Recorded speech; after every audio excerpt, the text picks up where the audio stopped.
Okay, 4:54 in the afternoon, coming up on the eve on the Pacific Standard Time.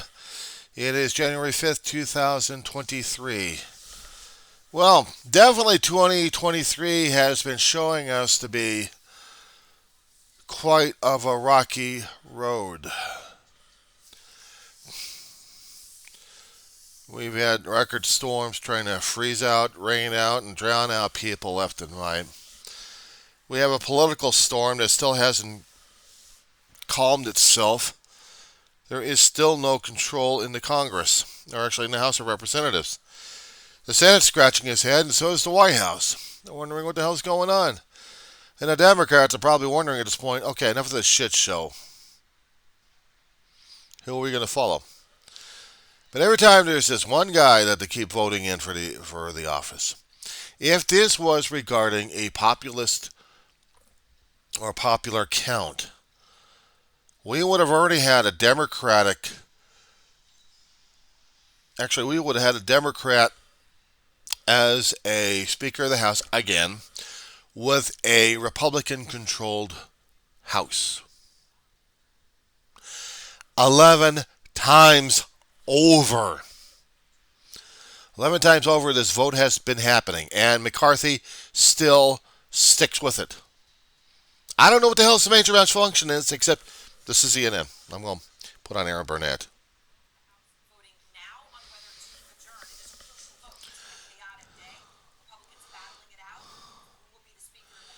10-minute vote.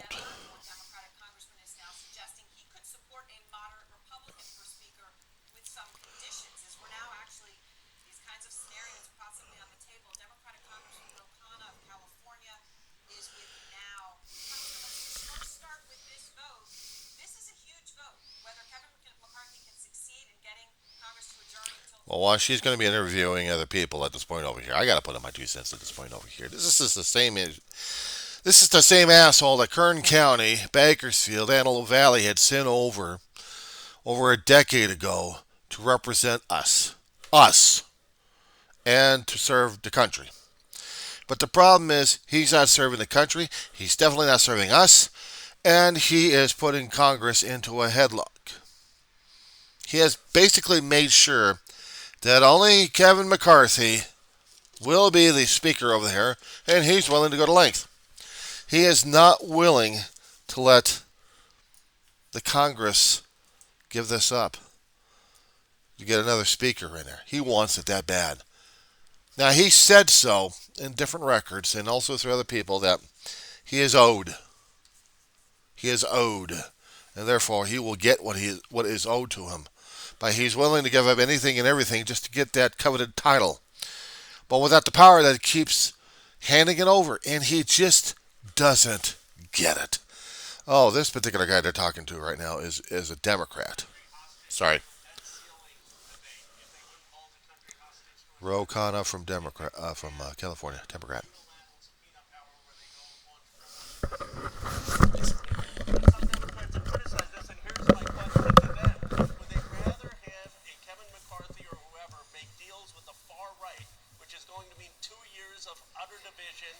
Possible default on the debt ceiling, or should we look to have someone who's going to work cooperatively with this president? I think we have to look at all alternatives. So in your conversations with your colleagues, your Democratic colleagues specifically, are there others who feel the way you feel? Sure, but I don't think they are necessarily going to be public. And look, we've been very unified. We have voted for Hakeem Jeffries, I think, 10 times in a row.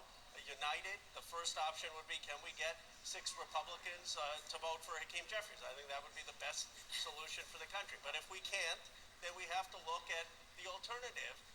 And one of those alternatives is, can we get some key concessions from a Republican and have a coalition that way? That is far preferable to what's going on today, which is that Kevin McCarthy is moving further and further to the right, and basically, if he does succeed, is going to sell the House to the farthest right part of the Republican Party, where you have some members saying, we want to default on the debt. That's the only way we're going to vote for Kevin McCarthy. I just don't understand how that is a good outcome for this president, for the country, or the Democratic Party.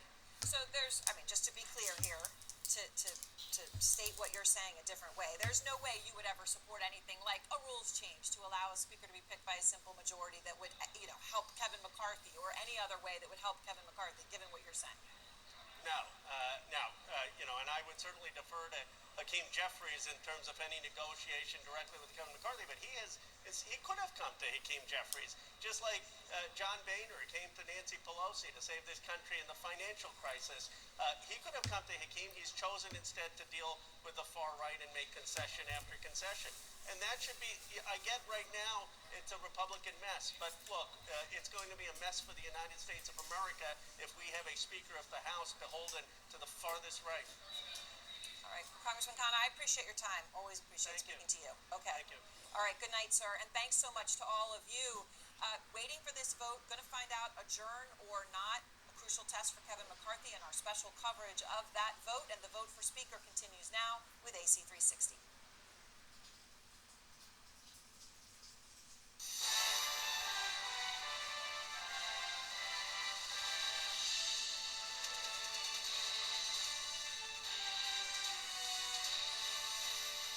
And good evening, along with Jake Tapper in Washington, D.C. We are watching the House of Representatives' longest-running drama since the Civil War era. Republicans failing time and time again, 11 times so far, to elect Kevin McCarthy Speaker. 11 times.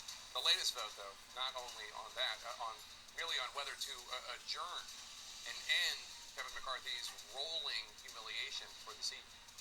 As Manu Raju has new reporting on the state of play tonight. He joins us now from the Capitol. So, Manu, first of all, if they adjourn for the evening, what happens then?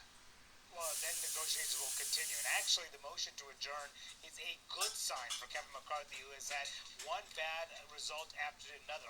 11 straight times being rejected, not being able to get a majority of the House to elect a speaker, paralyzing this institution at the start of the 118th Congress. That is the first order of business. If they can't elect a speaker, then they can adjourn. That's really the only two options. But they need a majority of the House to adjourn. They have wanted to adjourn, but Kevin McCarthy all day long has wanted to adjourn this House in order to allow for negotiations to happen. But Democrats didn't want to allow him to do that. They wanted to see him fail time and time again. And some Republicans, those holdouts, would not give him the votes either. So as a result, McCarthy has had to go through this experience and seeing him lose time and time again. But behind the scenes, there have been furious negotiations happening to try to come to some sort of resolution between a handful of McCarthy detractors and McCarthy allies, trying to give things that members of the far-right House Freedom Caucus in particular have demanded, to give them more leverage over the speakership, to give them more sway over the legislative process. Those negotiations have happened from last night, but beyond, and through the course of the day. And behind closed doors, Kevin McCarthy was with a number of key negotiators, key holdouts on both sides. And I spoke to several of them. They all are sounding very positive that they are coming to some sort of resolution. They say one of them, Patrick McHenry, very close to Kevin McCarthy, said that they are moved closer than they have been over the last couple of days. He says that they've been talking a lot about how to implement what they're saying, a conservative agenda, their process for doing that. That has been the nature of a lot of the discussions today. But they believe they can get there, which is why they are having this vote to adjourn right now, because those conservative holdouts appear likely to give them the votes to finally adjourn the House for the day, to get to tomorrow, in order to negotiate through the night tonight into tomorrow to see if McCarthy can finally get the votes. But Anderson, McCarthy almost certainly will not get the votes tomorrow because several of his members, at least 4, are leaving town for certain issues. So he's going to fall short under 218, which means that it is very likely this gets pushed next week. So, Manu, just in terms of what we're looking at right now on the screen, just a couple of minutes remaining, these are Republican, Democrats, Independents voting on whether or not to adjourn. It's a simple majority that's needed to adjourn, correct? That is correct. It's a simple majority of those who are present and voting, and there are 5 who are not voting. Right now, Republicans have 216 votes, 212. There are 5 Republicans who have not showed up. Presuming that 2 of them do show up and give them the votes, that should be enough to call it. But if the clerk here comes down with the gavel now, that's probably enough, given the no votes here, to get to adjourn. They would not be having this vote, the Republican leadership, if they didn't think they were going to have the votes to adjourn. So you can assure that this is almost certainly going to pass here. But still, it does not mean, even if they get this deal, That does not mean that Kevin McCarthy has 218 votes. In fact, he will have more work to do. There are other holdouts who have not been party to this negotiation, who have other issues that McCarthy will have to resolve. So that is why we're looking at several more days, potentially, of this to see if McCarthy can finally get there, Anderson. All right, Anuraju, appreciate it. Let's go back to Jake. Jake, while we watch the votes. Thanks, Anderson. Joining us now, Indiana Republican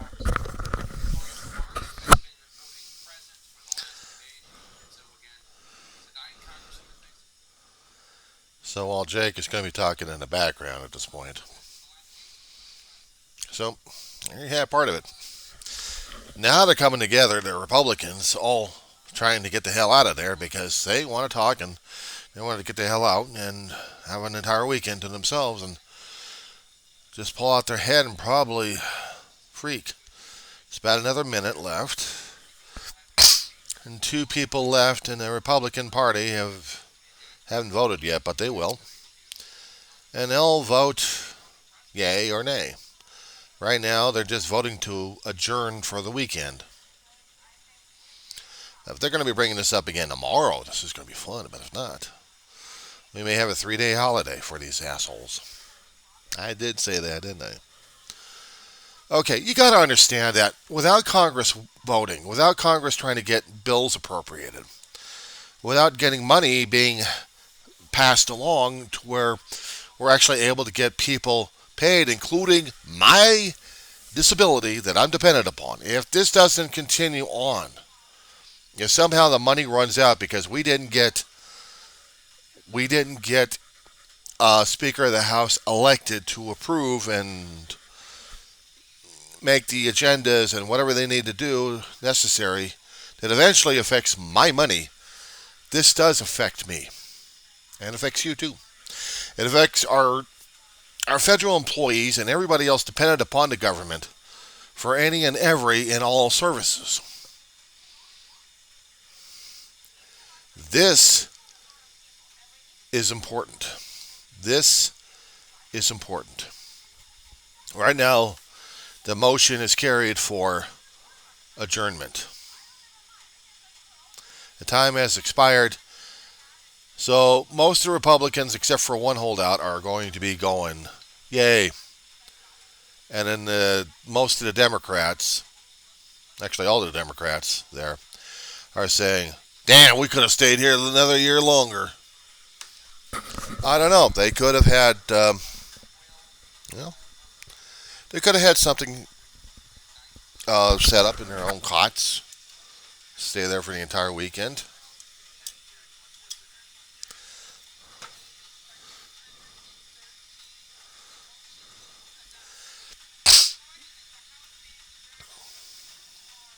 Noon tomorrow, which means January 6, 2023. A few years ago, we actually had insanity happening to where our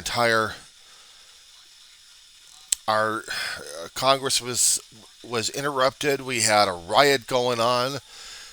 We were supposed to have votes certified, and it got delayed because a large group of people decided they wanted to have chaos instead of allowing the process to continue, the process to happen. Nope.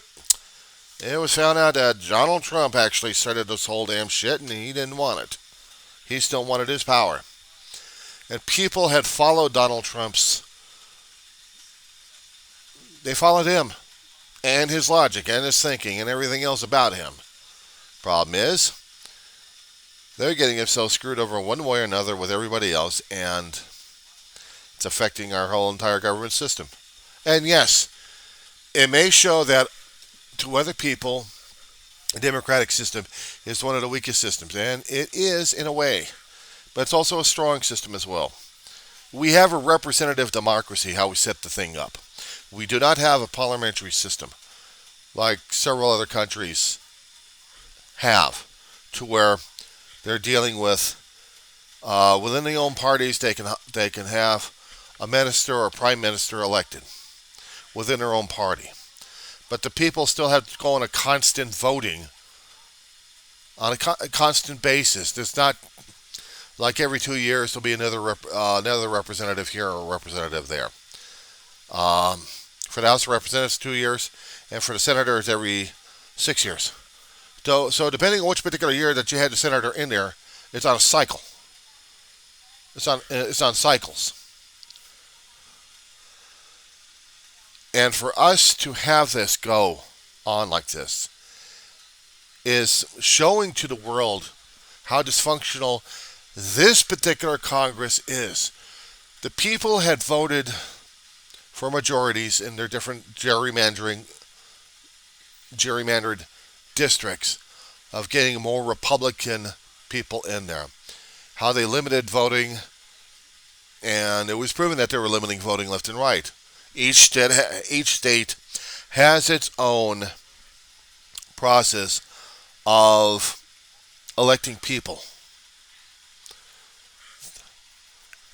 And because of this, it's not federalized. There have been, for ages, people wanted to federalize the whole damn thing, but the realization is, we don't want it that way. We want each state to have the representatives, the electors, making the decisions, making the choices of which particular party, which particular candidate they want in for president. But it's also up to each state to vote in their own representative for their areas. But it's within the states and the counties to, basically within the states themselves, to reorganize their voting districts left and right. Sometimes based on population, sometimes based on party. Mostly based on party. So that's where you have the gerrymandering here.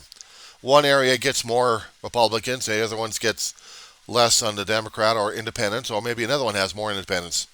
Depends on how each state now and each county is run and how they're getting their districts that way. I'm going to put this on pause for right now.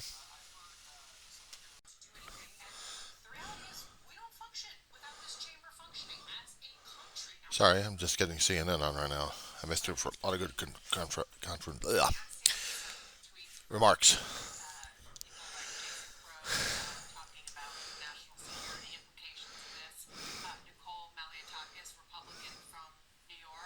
Dana Bash.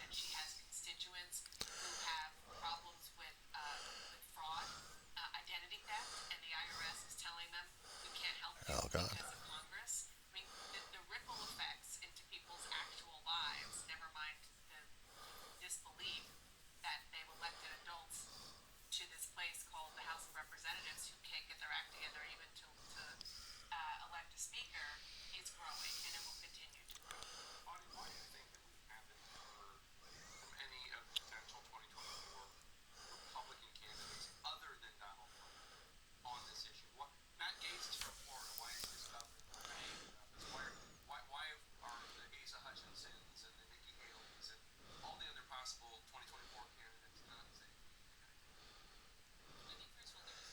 Okay, so we're talking about how important this is regarding Congress being functional. The thing is, when we started getting our independence going back in the 1700s, well, we actually had a major dispute with England at the time. There was a lot of history on that one. The French, we made a promise to that we would help them out with a revolution, and it didn't happen. We needed the manpower, we needed the guns, we needed ships, we needed help, period. They wanted help with their own revolution. They thought, well, it was going to be working for us, so might as well get into the gravy of the damn thing. And the problem is, it wasn't. If they happen to see this right now, I don't think they'll be laughing at their asses at this point. Be shaking their heads like everybody else. For instance, one of our allies out there, one of our friends. So is Britain. Our own friends and allies are looking at us wondering what the hell is going on with Congress. Because whoever is going to be controlling the House at this point over here is going to be speaking a little bit on behalf of the United States government. But as somebody else was pointing out online, and also on the news media, that all this dysfunctionality that we're having right now is because we had an authoritative mindset at this point over here. One ring rules them all situation. If I'm going to be using a Lord of the Rings example here.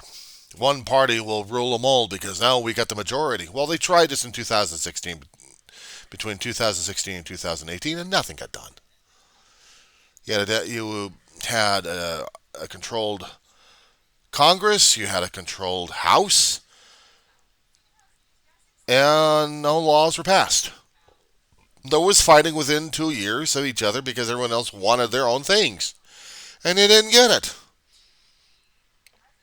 And then the midterms happened, and everything flip-flopped for everybody.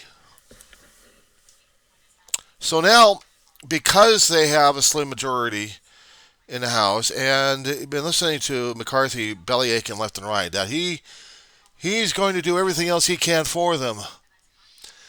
I swear he's got an ego that just doesn't stop.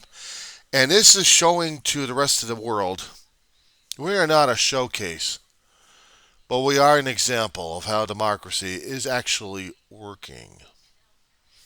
Point me out. We have a lot of people talking about it. We're going to be having a lot of political commentaries offering their own opinions of what this situation is. You want to hear my opinion about it? Democracy is working.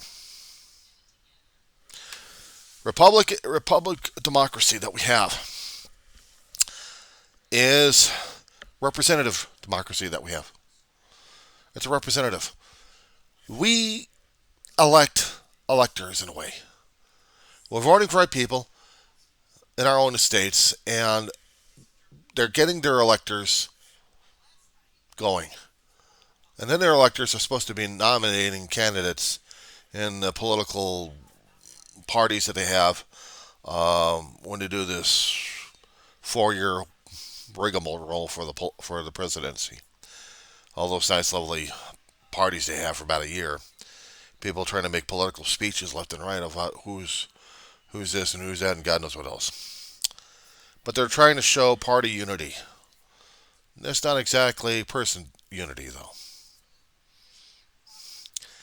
And I know it's complicated as hell because these electors are supposed to be gathering to nominate the candidates that they have running.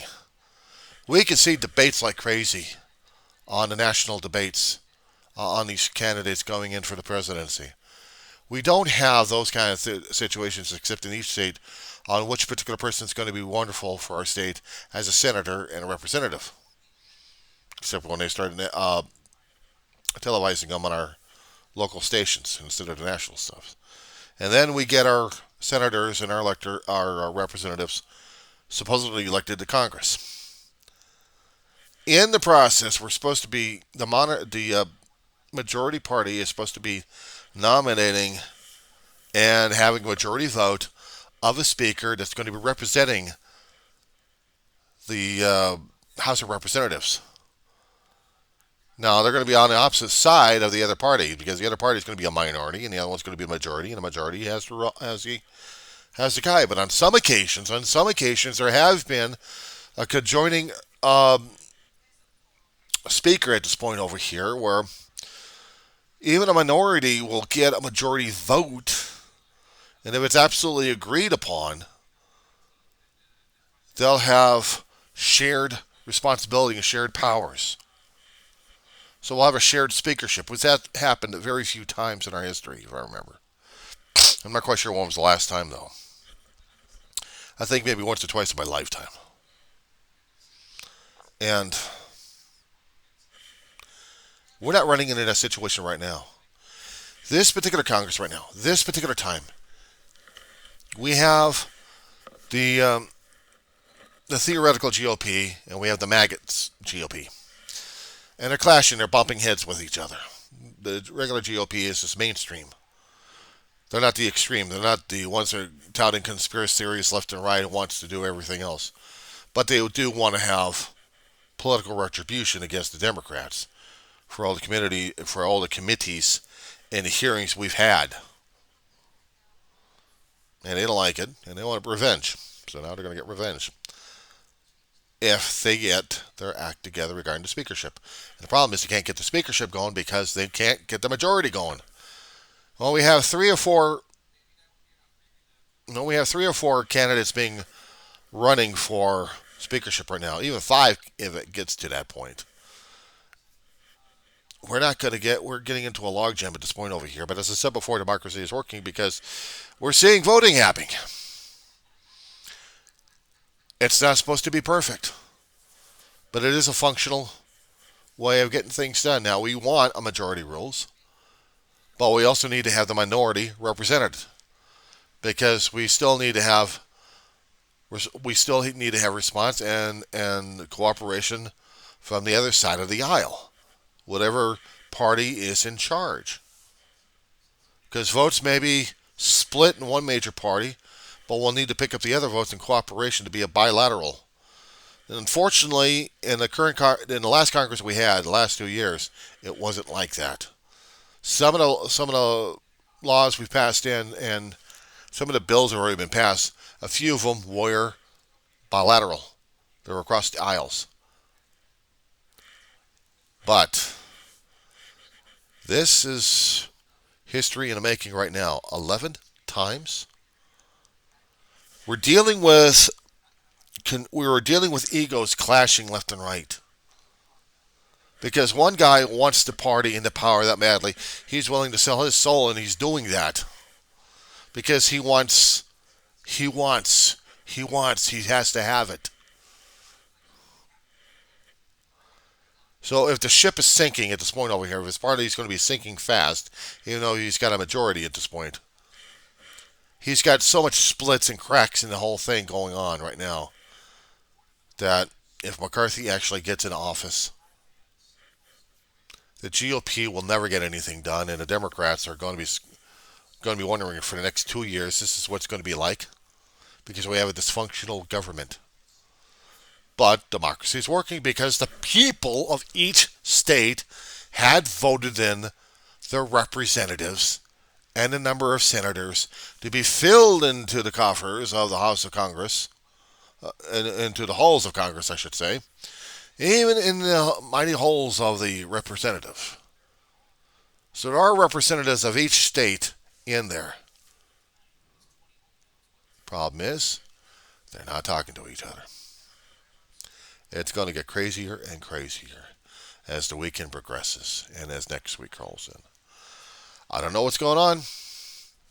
I'll tell you something. Because of the split that we have right now, it's diluting the power that the GOP has. If they actually had 2 or 3 people, and they have 2 or 3 people at one time, it dilutes the power that's necessary to get a majority vote to win a limit. The limit that they have set is 218. It'll take the entire House of Congress, actually the House of Representatives, to get an agreement for a plurality vote, as I understand it, from listening to political experts. Majority will rule on who's got the more votes.